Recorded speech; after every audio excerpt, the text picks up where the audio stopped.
আর সারাদিন বৃষ্টি, ঘরে বসে ওদের সাথে টিভি দেখছিলাম।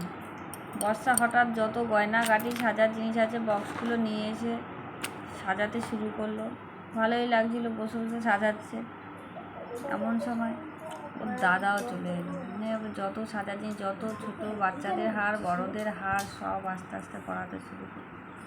মানে সাজাতে সাজাতে আচ্ছা কেউ যদি এসে পড়ে, কখনো সাজি না, আমার লজ্জা লাগছে। যে আর সাজাস না।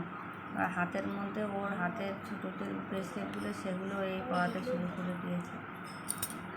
আমি বলছি যে কেউ এসে যাবে দেখবি ভাববে একটু খেপি হয়ে গেছে, মাথার মনে সিট হয়ে গেছে, পাগল হয়ে গেছে, এত সাজছে, যত কিছু ছিল সব শুরু করেছে। লিপস্টিক মোটেও তো আমি কখনো পরতে চাই না, সেই লিপস্টিকটাও জুড়ে দিল। বলছি আর দিস না লিপস্টিক, সেই লিপস্টিকটাও সে বসে এবার ওর দাদাও শুরু করে দিল। দুজনে মিলে এবার যত সাজার জিনিস কি আছে সব আবার গাল ভর্তি করে আমি বললাম আর করিস না।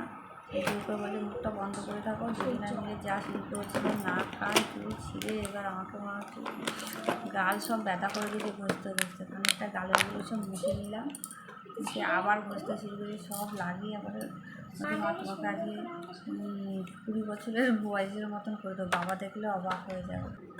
ওর বাবা তো বাড়িতে ছিল না, বলছে বাবার জন্য একটা ছবি তুলে দিয়ে যায়। দুজনে মিলে যা সাজাতে শুরু করেছে। সাজানোর পর লাস্টে কেমন লাগছে?